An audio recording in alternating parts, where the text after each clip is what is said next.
I still remember the words my best friend, Jack, said to me as he lay in that hospital bed, his voice barely above a whisper. "Walter, I'm scared. I've got so many regrets." I never knew what to say. I just held his hand and told him everything would be okay. But deep down I knew it wasn't. He was slipping away from me, and I was powerless to stop it. My name is Walter. I'm 78 years old, and I've learned a thing or two about life. But there's one lesson that I want to share with you today, a lesson that I wish I had learned sooner, a lesson that might have changed the course of my life and the life of my dear friend Jack.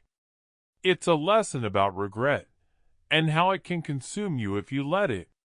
I grew up in a small town in Ohio in the 1950s, where everyone knew each other, and we all looked out for one another. Jack and I were inseparable. We did everything together, from playing baseball to fishing in the nearby lake.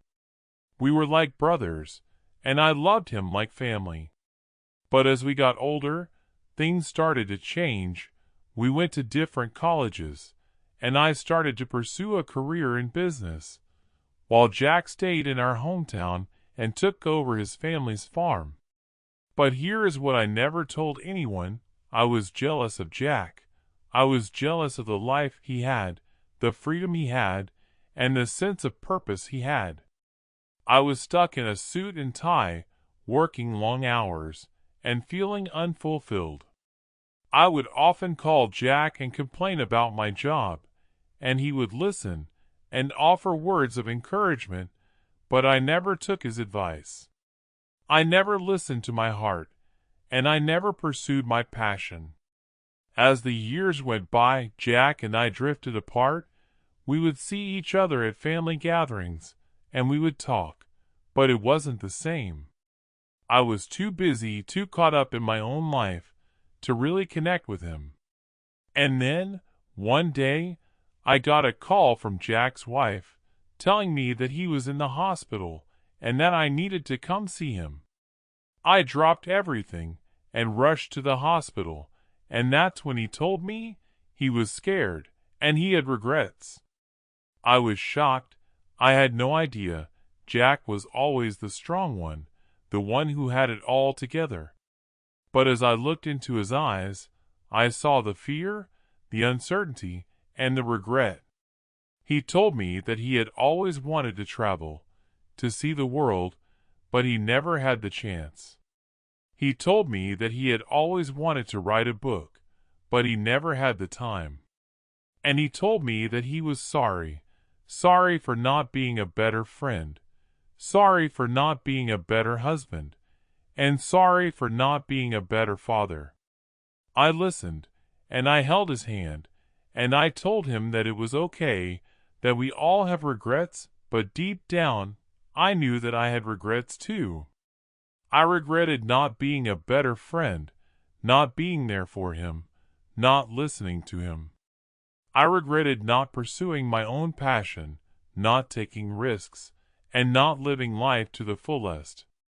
And in that moment, I realized that regret is a powerful thing. It can consume you, it can destroy you, and it can haunt you for the rest of your life. But here is what I never told anyone. I felt a sense of relief, a sense of freedom, when Jack passed away. I felt like I had been given a second chance, a chance to live the life I wanted, to pursue my passion, and to make amends for my mistakes. I started to reevaluate my life. I started to think about what I wanted, what I needed, and what I desired. And I started to make changes, small changes at first, but changes nonetheless. I started to pursue my passion for writing. I started to take classes, and I started to write every day. I started to travel. I started to see the world, and I started to experience new things. And I started to reconnect with old friends, and I started to make new ones. I started to live. I started to really live, and I started to feel alive. The lesson I learned from Jack's death is that regret is a choice. It's a choice to dwell on the past, to dwell on what could have been, and to dwell on what should have been. It's a choice to let fear and uncertainty and doubt hold you back. But it's also a choice to let go, to move on, and to start anew. It's a choice to live, to really live, and to pursue your passion. I still think about Jack. I still think about what he said to me, and I still think about the regrets we both had.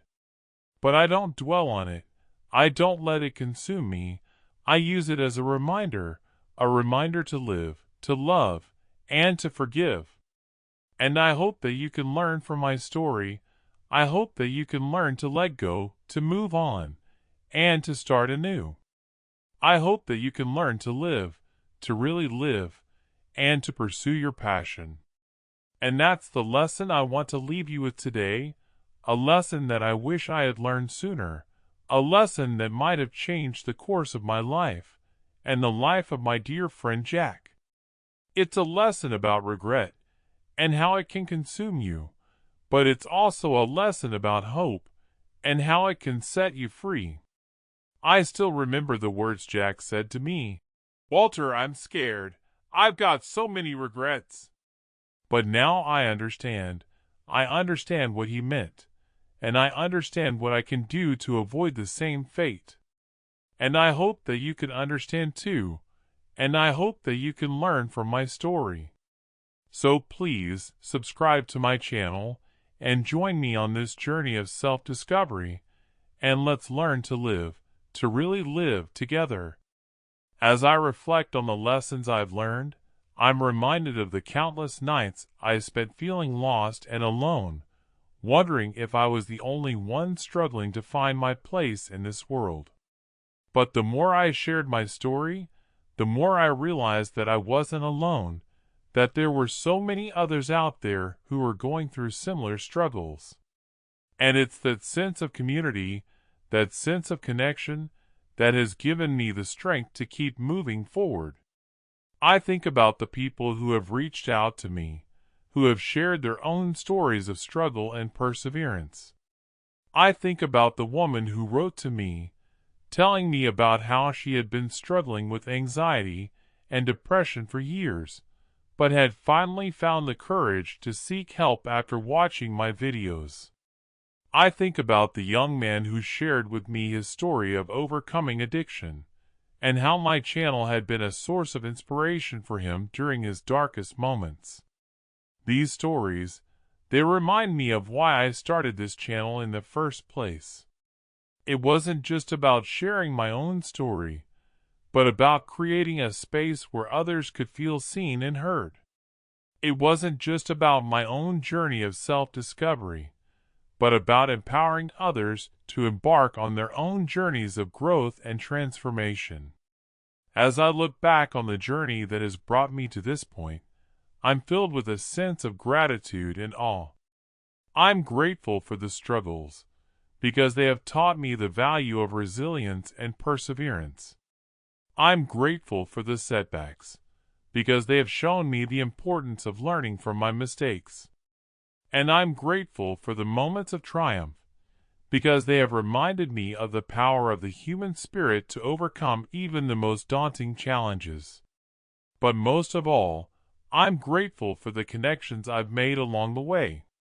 I'm grateful for the people who have joined me on this journey, who have supported me, encouraged me, and pushed me to be my best self.